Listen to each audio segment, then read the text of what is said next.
Welcome to Talentless, the podcast that's all HR, all talent, and zero fluff, hosted by industry talent leaders Desiree Goldie and Ashley King, and made for recruiters who think of talent outside of the box. They're here to dig into the heart of what makes workplaces tick and sometimes blow up. They are not afraid to get into the messy, the meaningful, and the downright motivating.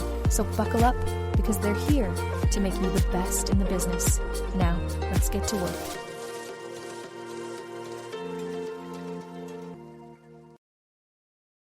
Hi, everybody. Welcome back to another fantastic episode of the Talentless podcast. You ever apply to a job only to feel like your resume got thrown into the void? Yeah, same.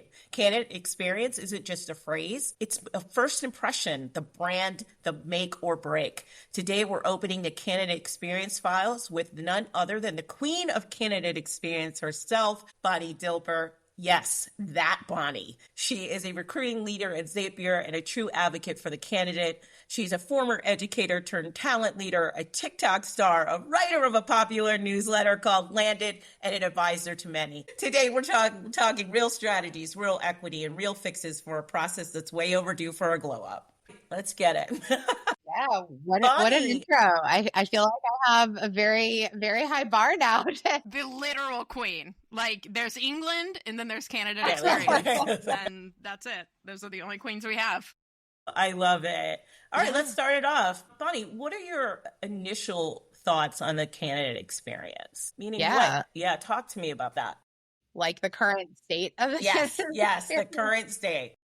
I mean, holistically, I feel like this is a real struggle. And a lot of companies, I mean, the last decade, like recruiting has changed a lot. I mean, we're just getting such high application volumes that I think a lot of companies have really fallen short in terms of the experience they're creating for candidates. And, even places that used to pride themselves on being really candidate centered and working to win candidates over, especially kind of post-pandemic, as the job market has shifted from favoring employees to employers. I just think a lot of companies have felt like that's the thing they can kind of sacrifice. And I mean, candidates are throwing applications into the void, never hearing back, going through multiple interviews, not getting, not finding out where they stand, or getting, a form email after going through 4 different interviews. And these sorts of things that to me are just pretty unacceptable. I've been a victim of some of that as well in my haven't we all? And so I think it's a real miss for a lot of companies, and is also leading to so much like disillusionment among people and candidates. Yeah. And what do you think the role that recruiters should play and the impact they make on this, right? I mean, I think recruiters have a lot of influence over it. I do think some of it is like about resourcing, about the tools that people have available to them, about the expectations that companies set. Certain parts of the candidate experience, there are just companies who, because we live in a litigious society, say we're not giving anyone feedback because it opens up a level of risk. We're not going to do anything other than templated emails because that's just a way that everything's approved through legal. There's not a lot of judgment allowed for recruiting, but in places where recruiters do have more autonomy and ownership, I mean, you get to decide what expectations and what standards you set for people. And I also think most recruiters should have the ability to sort of influence upwards, like influence their managers, their directors, their people leaders. And sort of connect the dots between how a poor candidate experience could negatively impact the brand of the company, both as an employer and as a product. I mean, if a bunch of people are having a terrible experience applying to your company, they might be less inclined to use your product, or, they might be out there saying really negative things about your company, and that leads to eroding your brand. So I think that there are really negative implications for employers as well on this front. Could I ask, what do you think, and this is not a question we prep for, so however you want to respond, please do. What do you think is a core pillar of a good candidate experience? And then what do you think is a core pillar of a bad? Like, what are the symptom signs where it's like, if a recruiter's listening to this and is like, I have no manager, I don't know if what I'm doing is good or bad. What would you say is like a running theme between those two polars? I mean, one thing I would just say to someone is like, if you were an applicant, what would you want? And I think generally, if you just like bring that lens to everything, what would you want, and what would make you feel like a human and seen in a process, and what would make you feel unvalued and try to do the things that lean closer to the things that would make you feel human. I mean, some of those things, I don't think I work for an automation and AI company. I mean, literally, like, we're using all sorts of automations. Right. We still have every week, pretty much, someone puts up our rejection email on LinkedIn and says, like, this is the best rejection I've ever gotten. Like, we get, people thanking us and it is an automated templated message that they're getting. But, so I think a lot of these things don't have to take a lot of time, but, simple things. If someone applies to your company, they deserve an update, having expectations at Zapier, we have a 7-day expectation. I can't say we meet it all the time, but we try to make sure people aren't going more than, we target 7 days, that they never go more than 7 days without hearing from us. Could just be like, hey, we're still looking at applications. We don't have an update yet. But something to let them know, like, you didn't just throw an application into the void. We didn't just, reject you and not even bother to tell you, those sorts of things. I sent one last week to about 100 people on an application that we got just hundreds of apps on. Just hadn't gotten through all of them yet. And I mean, I would say probably 70% of them responded and were just like so grateful just for a simple update. That took me, 5-6 minutes total. Isn't that kind of sad that we're grateful to get rejected in a nice way? It's such bizarre. Yeah. But I do honestly think, like, so many people aren't even getting that, or aren't getting an update that says, we got your application, we're still working on it, like, we haven't forgotten about you, those sorts of things. Thank you for the interview. We're still talking to other people. We haven't decided if you're going to move forward yet, but, like, wanted to let you know that we're still, we're not ghosting you.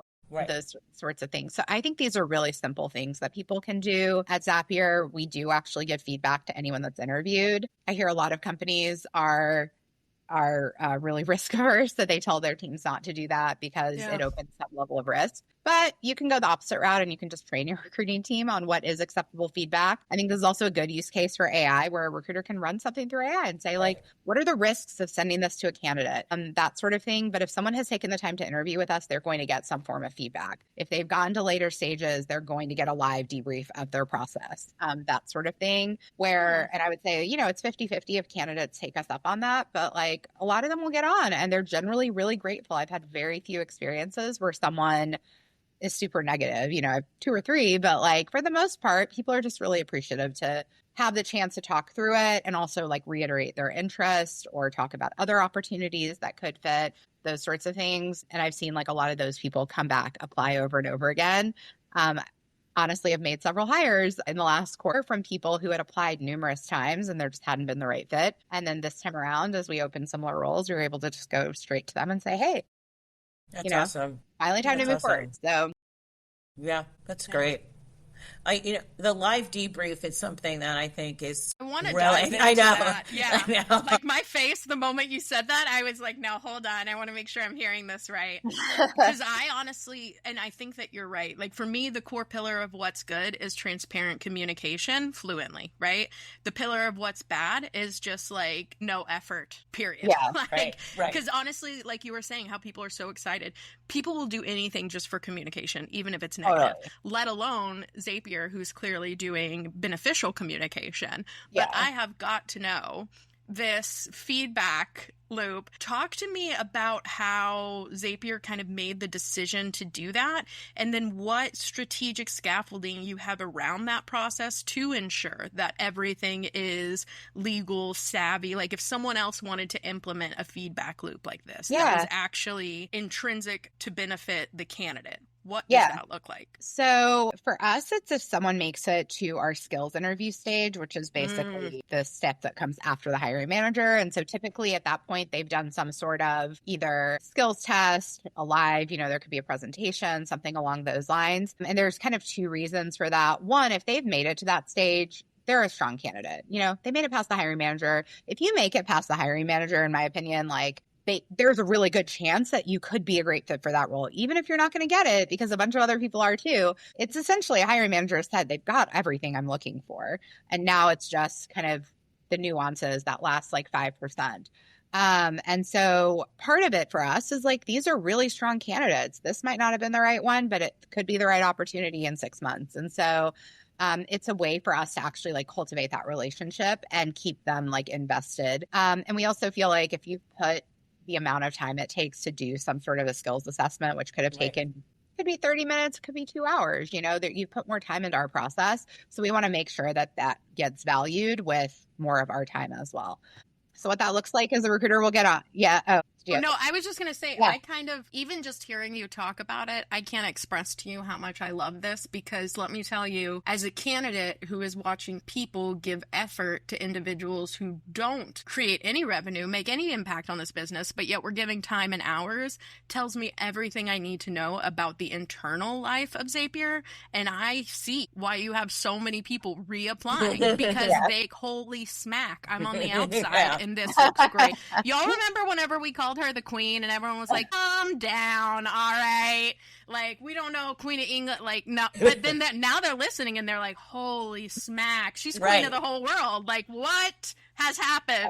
They're like, I'm not doing anything right, I don't know what I'm doing here. Like, I'm so glad they all came. I have such a day after this. I mean, a confidence boost. I'm telling you. Well, I'm going to be honest. I mean, I've seen the worst of the worst, right? Yeah. Just as being a candidate and having to follow up numerous times, not getting feedback, not really hearing what I did wrong. I mean, that in this job market, that feels horrifying, right? Yeah. Because you just don't know how to even course correct maybe for your next thing. And so this for me is everything. Like it's everything. Well, and I would definitely take you guys up. Yeah. Yeah. Right. I always ask them, like, do you have any feedback for us? Like, how was the process for you? Those sorts of things. And sometimes we'll get good stuff. Like sometimes people are like, there was too much communication. I got like 4 reminders about this. That was excessive. And I'm like, that's good to know. We actually recently collapsed a couple of things because I heard that a few times from people and was like, yeah, we can adjust that. I would want to be over communicated too. So I'd be like, yes. I think like we have reminders set up where it's like in 24 hours, in 1 hour, and maybe. Gotcha. Especially people are like, I'm organized. I have my own calendar, But yeah, it's and for our team's enablement, like one, we set the expectation, and I mean, a very simple stuff. We created a template. It's like, hey, you need to always populate a link, like literally right here, before you can send this simple things. And we have done some training on what kind of feedback is and isn't, acceptable. Oh, okay. Perfect. Yeah. That's awesome. And that's something, I mean, you do a lot of that like with people throughout the process, because that should hold true in the notes that you're sharing, that sort of thing. And usually they will have a little bit of like prep so they can kind of go through all of the scorecards, or they'll align with the hiring manager. Like, what is the feedback that we want to, share? And sometimes the feedback is honestly like, there is no real feedback. You were awesome. Just someone else had this product experience. Someone else was a Zapier user already. Like, it's little things like that. So it may not be as actionable. And then sometimes there is something that it's, we just saw that like your approach to this didn't quite align with what we were looking for. And here's like what we're looking for. And so maybe that's a skill that you can build or something you can practice. Yeah. But yeah, I don't think that there is as much risk as people think there is. Like I said, we have had a handful of times where you get on a call and get real, have someone that's kind of like, mistreats the recruiter who is like over, kind of in attack mode, but it's rare. I've seen probably, I can count on one hand how many times this has happened over the course of like 3.5 years here. And so in my opinion, it's worth that risk to give 99.9% of people a great experience. And I think what a lot of companies say is, because of that 0.1% of risk, we're not going to do what's best. Right. Right. Which is kind of weird. Right? Yeah. Do you have anything in place that is like a mechanism to be a resource for the recruiters if they have like those terrible exchanges where it's like, oh crap, like do they go talk to an HR? Like what happens next if something bad they can was to escalate happen? it. Okay. Yeah. And if someone, I think every recruiter knows, if you get on have an interaction with someone and there's like negativity, then you can say, hey, like that's all I have for today. Best of luck, and, move forward. Also, there are a few occasions where I've told people, just given the interactions like we've had with someone, don't actually offer the live debrief. Yeah. Because sometimes you get signal ahead of it. And so, if something happened in like an interaction with a hiring manager, let's say, or something, like you have some signal about someone, or they've already been sort of rude to the team, that kind of thing. So again, really rare. I'm talking about like 1 or 2 times these things happen. But I think recruiters on our team at least like feel some empowerment to recognize, like, protect yourself. There's that word. Yeah. That's the best word ever, right? They are empowered to do I think escalate, empowerment, it's huge. and judgment, like Right. cultivate judgment Yes. in your recruiting team. I think so many recruiters feel forced to operate as just like process executors, and I have to do this step with exactly this template. And we try to have our recruiters feel ownership over, like, if this isn't serving you, or if this doesn't make sense, then don't do it. Like, we will understand, we will have your back. If I were to see that a recruiter never did their debriefs or never offered them, I would say something. But if I see it happen one-off, my assumption is not going to be that the recruiter is being lazy or dropping the ball. It's going to be that they exercised their good judgment and decided it didn't make sense in this case. Yeah. I'm curious about the amount of more time it takes to put this effort in. Like, recruit, like, it's great, but if I'm a recruiting person of one, right?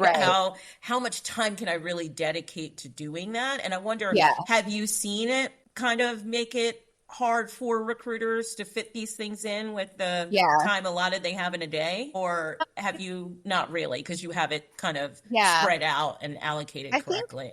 I think our team is resourced well. And if you think about it, because we're doing that late stage, perhaps for each role, or that mid stage, like after the hiring manager, maybe 4 or 5 people for any given position are making it to that stage. And then of those, maybe 2 are rejected. And of those 2, possibly only 1 actually schedules, because we first send the email letting them know, hey, we're not moving forward. Here's a bit of high level feedback. Like, the team ultimately felt that some other candidates had stronger project management skills, whatever. High level feedback. If you want to talk further, here's a link to set up time. So that's what candidates get. And I honestly find that a lot of them, that's sufficient, and they don't want that lifetime. And so, again, for any given role, you might see like 1 person. Yeah. Mm-hmm. So when you think about that, they're probably doing 3 or 4 of these a week, 10, 15 minutes a call, you're looking at an hour of your week. So I think sometimes also these things feel daunting when you think about it and, grand scheme. And when we first rolled it out, the team felt that way too. Like, I have to debrief every it's like, once you actually get into it, you realize it's not that bad. Yeah. Yeah. I love it. Not much. So where would you say, because I know we're talking about candidate experience, and I'm just curious on your thoughts, because for me, I feel candidate experience starts with like the talent brand. Like, it starts with their access points. Where can I find you? Who are the people that you're with? How can I apply? What is the apply path? Even like those steps, to me, all of that is candidate experience before we've ever even spoken to a recruiter, like no touch. So talk to us a little bit about how Zapier kind of does this full encompassing view of candidate experience, and what things have y'all done to help actually help recruiters conserve time, maybe even putting more things in your job description that are more direct to where you save minutes in the screen. Talk to us a little bit about that. So one thing is we only have applications through our direct website, which I think part of why I always tell people like not to use the easy applies is not every company has that like kind of filtering. And so I have worked in environments where as recruiters, like the team was actually having to go to like 6 different places, check applications. Sometimes you have the same person in all of these different places and a lot of this like manual, like busy work. Whereas, in our case, it's all coming through our standard application. We have application questions. We actually don't require resumes to apply here, but we have application questions where you kind of need to show a little bit of your skills that align with the role. And those are really helpful for culling the pool quickly because, for example, for our technical support roles, they have to build a Zap. So because the team wants people who know the product a little bit or who figure it out. So it's really easy for us to check that Zap. And if they weren't able to build that correctly, most of the time, there's some exceptions, but most of the time, those are not going to like move forward for that particular role. And so that sort of thing, I think like helps for our recruiters can pretty quickly kind of cull the pool down to people who really have not just the job titles in their resume, but kind of the specific skills and experiences. For, a marketing role, it might be like, have you done this specific thing, have you done like SEO for a SaaS product, whatever. A couple of those yes, no's that then like they can kind of quickly see if someone checks like basic boxes. People can be dishonest, but yeah. And I forget, I think you guys have like an assessment for most of your roles, right? Don't you have a project or an assignment for most Every of your role roles? has some sort of skills assessment. Yeah. Like both like application questions on the front end, which I think help like cut out just a lot of the noise. I also think the people looking for a resume only app, like they're going to disengage from ours or they're not going to fill out any of it. And then we can just, decline them for that. Right. So that helps like cut through the noise. We do have skills assessments for every role. I personally am a big fan of those, always have been. I know they're controversial, but to me, it's like, as someone who isn't always the best like communicator about things, I also think it's like helpful for me to be able to actually show like what I can produce versus having to just talk about it. Yeah, I mean, we could have an argument about those all day, but I just think if it takes you 2 days to put it together, that to me is overkill. Like, yeah, agree. You know what I mean? Like, I've seen these, put together a whole sales deck for this, and I'm like, God, please stop. Yeah, I agree. I mean? Like, if it's excessive, yes. But like the one that I did to get hired here took me about probably 45 minutes max. Like, and I could have done it less, but I like really, went through it and wanted to do a good job. So, even with like putting a lot of energy into it, it took me about 45 minutes. And it was like, respond to these 5 different scenarios with like what message you would send. And it's a really good assessment for the team to figure out quickly. Like, does this person, one of them was like, give feedback to a hiring manager when you notice some biased language in their scorecard. That's a really good topic. And it gives you so much information. Like, you can kind of see, does this person pick up on what was biased there? What's the orientation towards like DEI? Some of these sorts of things. How would they communicate feedback? Are they comfortable communicating upward feedback?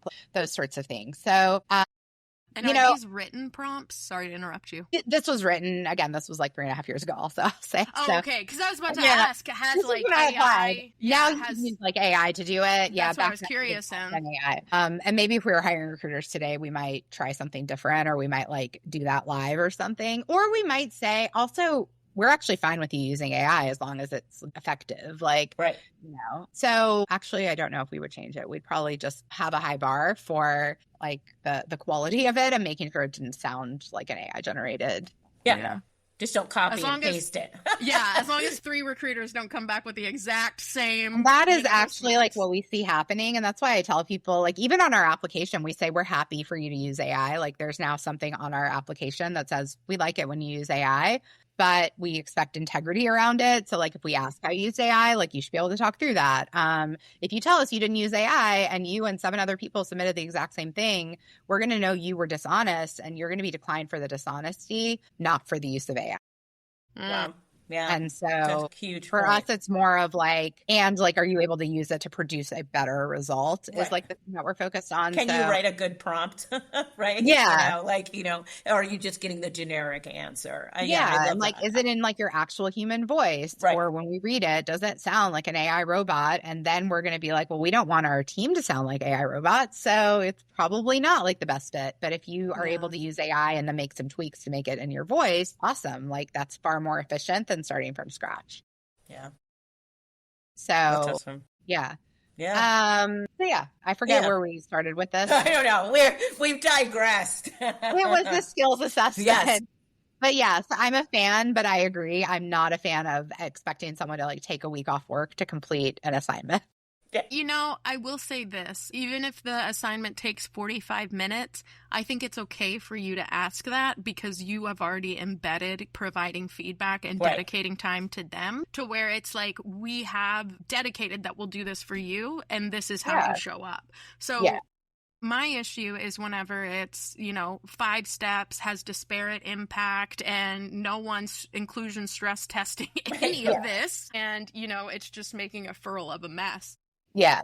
And especially if it takes up too much time, it's not worth the effort justification to even go through it. And now we're building a bad brand, and that's a whole different candidate experience back. Yeah, I totally agree. Yeah, so super interesting. One thing that I'm curious in kind of always, and this does tie into candidate experience, but something that I talk about a lot is like talent infrastructure, because I feel like we don't talk about it enough. And it's kind of, like the inner skeletons and workings of like, how do we decide what skills are needed for this role? How do we, and especially with Zapier being kind of its own skill set to where you are able to ask people, you don't even need to bring your resume, just tell us what skills you have. So kind of walk us through if there is a company that wanted to alter their candidate experience to say, hey, we want to judge strictly on skills, like no more chronological, experience is no longer the weight, all the way. Walk us through kind of how you ensure that talent infrastructure and how you can assess people with such different backgrounds and still have a clear and concise and equitable assessment process for these people if they're from such different tools. And I want to be clear that I wouldn't say that we don't care about like experience and things like that. I know, sorry, that's me. Yeah, but like if a company wanted to truly do that, then I think they have to like really nail down what those skills are and have a pretty like rigorous assessment process of all of those like different skills. If someone like doesn't have the lived experience, because again, someone could like use AI to just say all the right things in like an interview context, but if they don't have some like record of results, if they can't bring like work samples to the table to show how they have like done those things, I think there's also like balance, like certain roles lend themselves more to just assessing skills and it doesn't really matter what someone did if they can deliver like the outcomes, like for trying to think like even engineering. It doesn't matter if you have a year of engineering experience or 10, or if you went to a top tier program or a boot camp. It's, can you code these things? Like, what have you produced? If you produce similar things, then you're good. Whereas, or like SEO, I know people who've taught themselves SEO, never had a formal SEO role. Like, absolutely. So I was going to use that as an example. I'm like, you could probably do an SEO role for a lot of companies with like, and so, then I think there's other types of roles where it probably does take, like, you need to have had a lot of at-bats. You need to have seen a lot of different situations and cases in order to like do this well. Yeah. So I think it does kind of like vary, but I think if a company were to try to do like a purely skills-based hiring, they need to really get under what like all of those different skills are.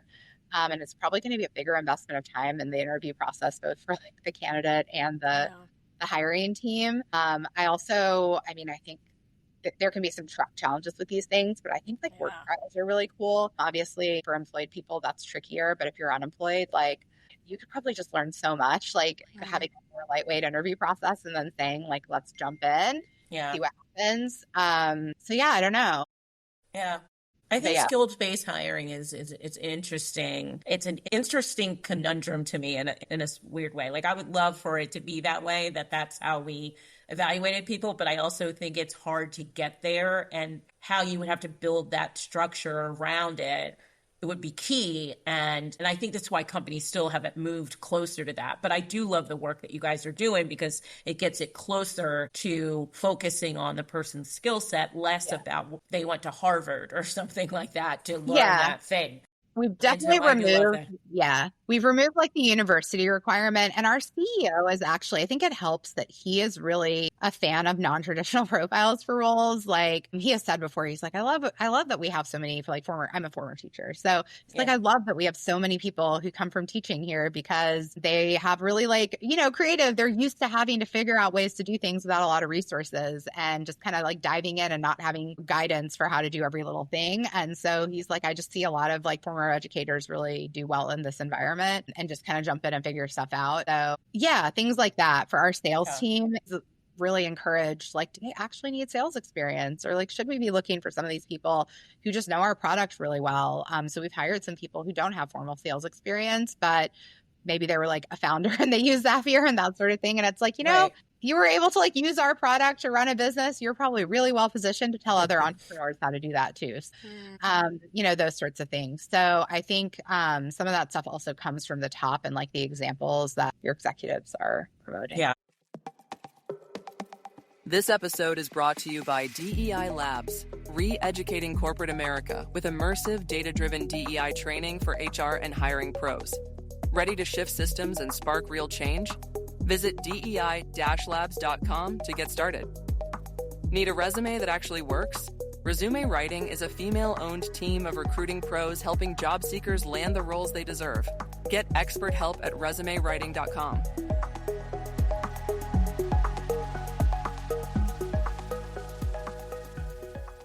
Our setting, I love that. Yeah, so many companies do not realize how much skill is not only transferable, but sometimes that person with a ton of sales experience is not the one you need, because they're going to have bad habits. They're going to have like different things to where it may not mesh. And to me, being able to, as a business, be a vessel to take people who have maybe never had experience in certain things, put them with some of the best managers in the industry and allow them to flourish and to mobilize and have a trajectory now in something that may have never been even on their radar as far as a career path, I think is extremely important. And I love to hear that it's coming from leadership down, because like I said, as an employer, they circulate the economy. They own a money clip in this whole game. So if they're only just recycling the same old talent, we're not actually propelling anything in this mission. So I do love that that is a top-down approach of like, hey,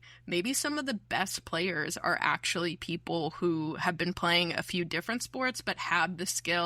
Like, I don't know if y'all have ever seen Moneyball, but it's like it's that theory. It's sabermetrics. It's this idea that you can have someone who is like mad good in the skill, but maybe doesn't have, XYZ. I've seen that at a few clients I've worked at where they've hired someone for sales that they were like, they've never done it, but they love this product. And let me tell you something, they sold more than anyone because they were intrinsically passionate. So they wouldn't shut up. Like the sale was natural for them.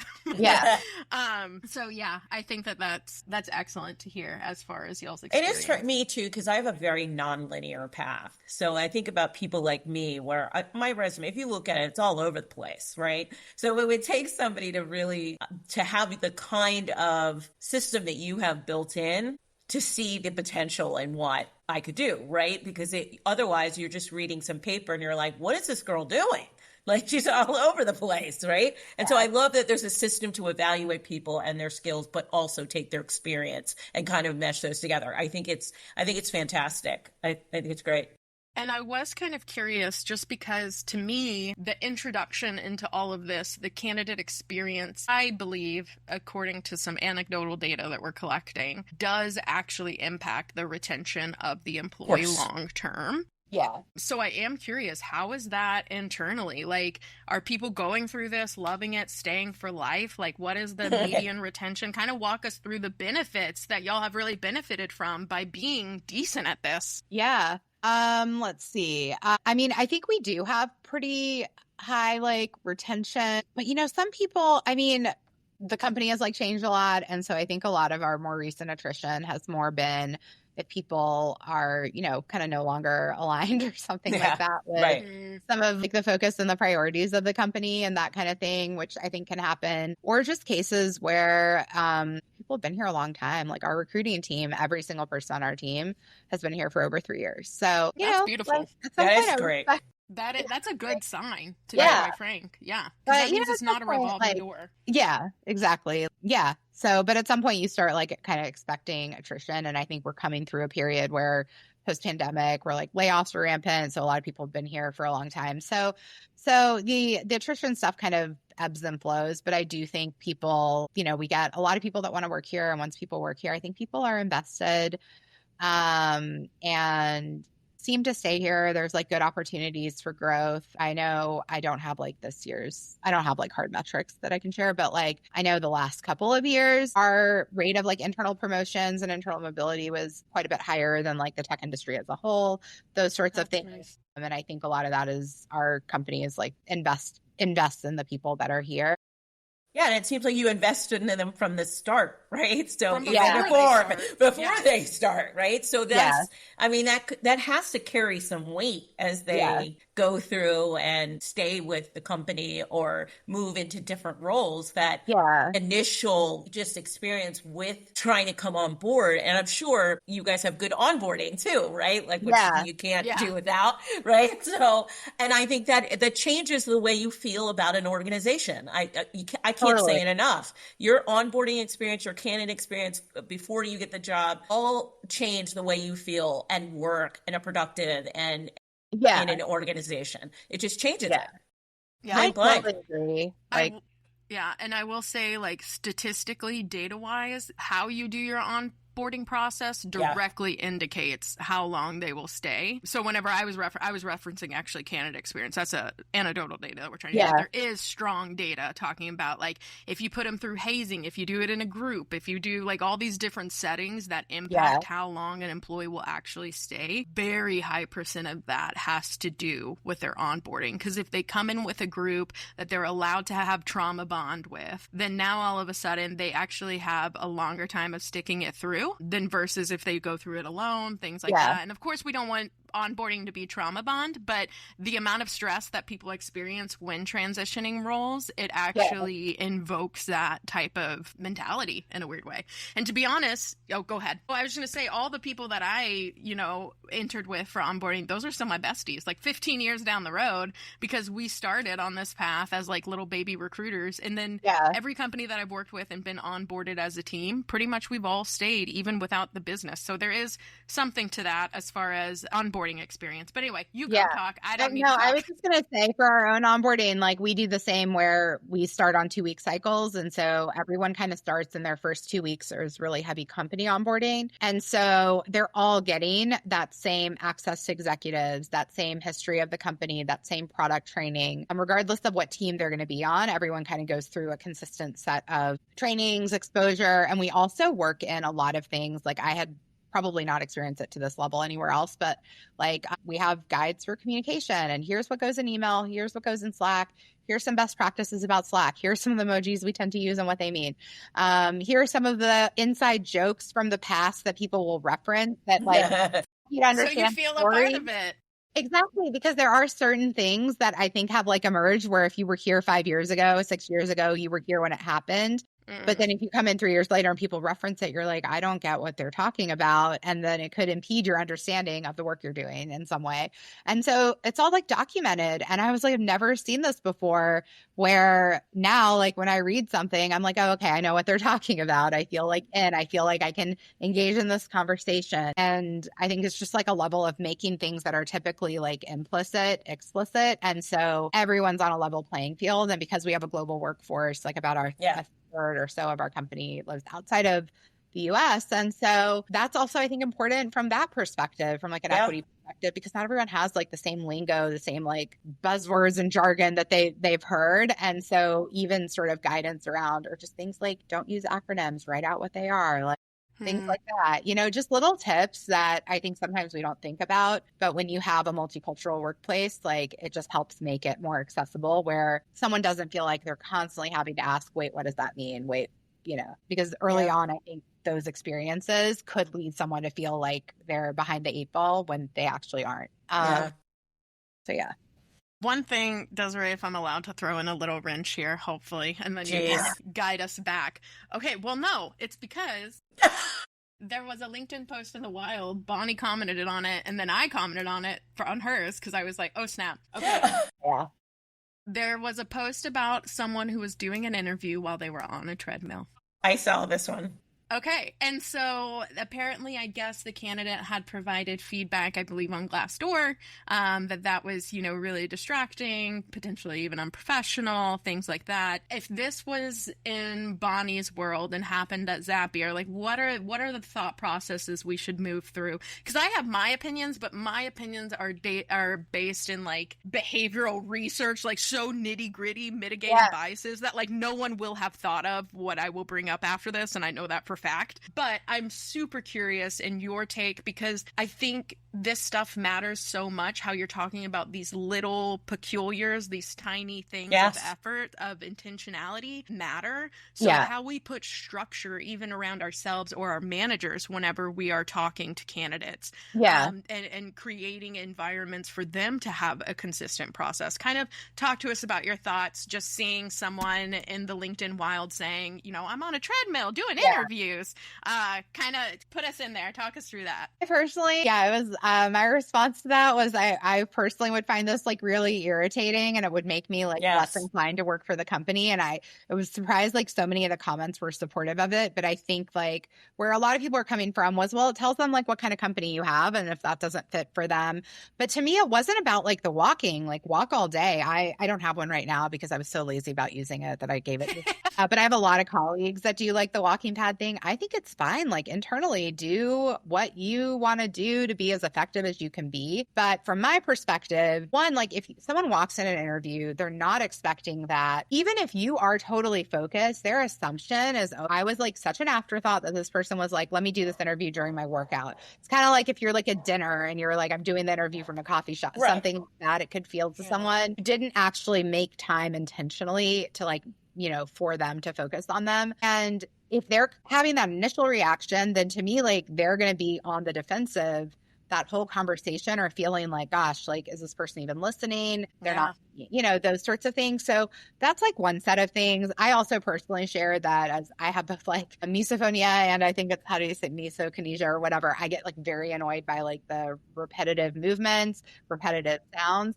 And personally, like when someone's on a walking pad, sometimes I can hear like boom, boom, boom. And it's like distracting me. And I will be losing my train of thought or unable to focus on them when they're talking. The movement would like drive me crazy as well. And so personally, I would not be able to show up as like my best self in an interview if someone was like doing that. It doesn't matter so much internally, whatever. I don't have to be my best self all the time. Like I can be annoyed and get through it. But in a normal meeting with someone is not a high stress environment, like an interview. Where, you know, I mean, to me, if you're going to do that, I would personally, if it's so important to you to do that, then I think you should like let the person know in advance so that they're like ready for that.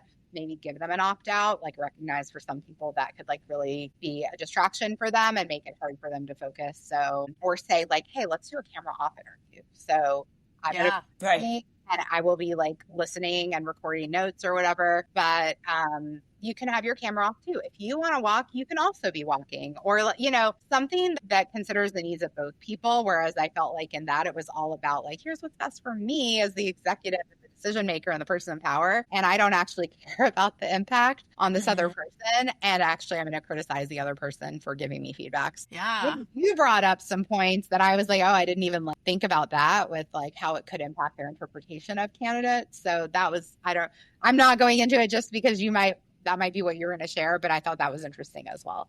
Yeah, I was going to ask Desiree first. Did you have any thoughts on the treadmill brigade? First of all, I hate them. Okay. I hate them. First of all, I'm very lazy. So I'm like, oh, it annoys me that you're like, I don't know. It just annoys me because I'm a lazy person. And I'm like, why are you walking? But I also find it very distracting if somebody's head and is constantly moving. Like, for me, I can't concentrate like that. My house, I can't work in chaos, if that makes any sense. And so that would be chaotic to me. It would make me feel unsettled. I just think it's so against everything I would do as an inclusive type of an interview. It just seems horrible to me. As so many neurodivergent people out there, so many people with all these other things, I find it just irresponsible behavior. Yeah. There's no need. I don't know how many interviews you could have in a day that you can't find another time to be doing your walking, to not give consideration to that other person. I've actually found it super rude. Yeah. And so I hated it. I hated the whole LinkedIn post. I was like, why would you even write this? You should take that feedback and never do this again. It's trying to find people to validate you. I know. I was like, people are validating this? Also bugged me. And all the responses were like her response horrible to me. Yeah. Her response to me was essentially like, well, actually, interestingly, it helps me be more focused or something. Like, how selfish are you? I didn't engage after that. I was just like, all right, you're for validation right now. Yeah, it's very self-centric. Oh my gosh. Very like, and I think the reason so many people were validating this individual in their post is because the way it was framed was like, I have back problems, and so this is how I seek comfort. And so on one end, the same empathy that we're giving to the candidate of neurodivergency potentials, we're also, you know, they were kind of padding that with that hiring manager as well. Like, okay. And I think both can be true. Like, you can walk all day, lady, except for the one time that we need you. And I think because of Zoom, people have lost their mind. Would you ever sit in a room with someone and be like, hey, come on in, let's interview, and then pop on your treadmill and be like, what's going on? And listen, no employer is paying you to be the best at exercise, all right? No one needs to be out here like, I got to get my marathon in. I got to get 13 miles today. That's your bag. Like, don't be interviewing in general, like a different day. Oh my God. For me, my response to this whole thing, and it was something, because I read through the comments because I was like, how has no one mentioned this? But again, I also understand that I am like a behavioral data psycho. So like there's probably so many people probably never thought of it. Or if they did see it, they were probably like, girl, you're thinking way too hard. Go away. So one of the other camps. But essentially kind of what I wrote was, if you're tasked with mitigating biases and your manager is doing treadmill walks and you have no structure around it,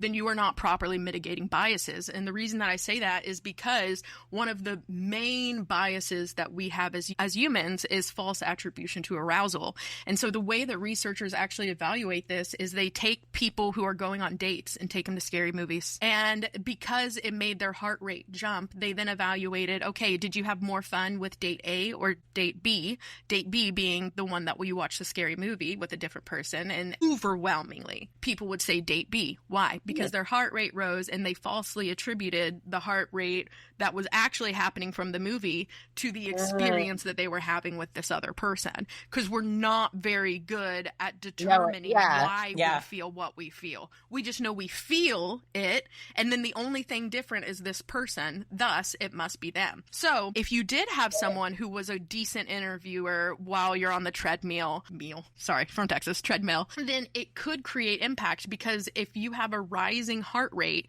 you will falsely attribute that rising heart rate for excitement or whatever it may be with the candidate. Yeah. So, and that's like fact point proven, not necessarily always in the IO psychology corporate setting, but in many, many other settings, whether it's dating, whether it's whatever it is. So we know it for fact and science, but it was just interesting to see, because for me, I had a salesperson that would not get off a treadmill, and I hated it whenever we had our internal messages, but guess what? That meant that he wasn't doing it with the candidates, so that was okay, because we put structure around it to say, you have to protect their experience. And I need to protect your biases that we know exist as well. And so if we know that bias can be physically induced, what structure do we need around this to ensure that that doesn't bear the brunt on our candidates? So anyway, not to take it to the weird level that I always do, but I definitely did. I was like, wait, lady, I want to know your data. We just have to wait for 2 minutes on this show for Ashley to take it to the whole weird side of things. So thank you for that. Yeah, thanks, Desiree. Thank you for that. That was solid. I love that feedback so much. I'm going to go write about it on LinkedIn. Please do. Please do. Bonnie, this has been amazing and awesome. And I couldn't have better fun in the middle of my day. So first of all, can you let the people know how to find you, follow you, tune in for your words of wisdom? Yeah, it's always like my name on every social media platform out there. So go ahead and just look for my name. And I do have a newsletter as well that I think I have linked on all of those profiles that is kind of about like job search and career development. And sometimes I'll talk about recruiting practice and things like that. But yeah, probably heavier on tips for navigating the working world and growing at work. I love that. Love. Must subscribe. And it's called Landed, right? Landed, yes. Landed, everyone. We're subscribing. We are subscribing. All right. So this is the part of this episode where we talk about the psychological side of what we've been talking about. Ashley, hit it off. Stuff you didn't know before. All right, team. For stuff you didn't know before, it is related to candidate experience, because candidate experience is deeply rooted in psychology and understanding the factors that impact. It can help recruiters and companies create better, more human-centric processes. Here are a few key psychological factors that influence how candidates perceive and respond to their experience during the hiring process. So one is going to be called perceived fairness, and that is essentially, does the candidate believe that your process is enjoyable intrinsically fair in assessing what you say it is. The reason that this matters is candidates can assess whether the process feels procedurally fair, distributively fair, and interactionally fair, which is like how decisions are made, who gets what, and how they are treated. The impact of this on candidates, a process that feels opaque or dismissive creates resentment and brand damage. Even rejected candidates will respect fair treatment. The next one that is a key factor is autonomy and control. Why does this matter? Humans dislike feeling powerless. Job searching already feels that way. Adding vague timelines and unclear processes amplifies anxiety, giving an impact on candidates that giving clarity for next steps for who they'll meet in the timelines gives candidates a sense of control and reduces the perceived stress. And lastly is psychological safety. Does it matter? Because candidates open up more when they feel safe, not when they feel judged or tricked. And the impact on candidates is that those gotcha interview questions or unprepared panels erode safety, psychological safety specifically. So curated human interactions encourage better, more honest exchanges. So that is the stuff you didn't know with the 3 pillars of candidate experience that can impact your candidate's psyche. Well, thank you again, Bonnie, and we'll see you next time or hear you next time. Listen, please, to Talentless. You can find us wherever you find your podcast and at talentlesspodcast.com. Thank you so much. Woo! I'm Desiree. And I'm Ashley. And thanks for listening to Talentless, where we keep it real in the world of HR. If you loved what you heard, don't forget to hit subscribe and give us a follow on Blue Sky, Instagram, and LinkedIn. We're here to keep your feed packed with everything you need to level up in recruitment and HR. And be sure to subscribe wherever you get your podcasts. And hey, don't miss out. Sign up for our newsletter for fresh insights and follow us on socials to stay connected with both Ashley and me. Thanks again for joining us on Talentless. Until next time, we'll see you then.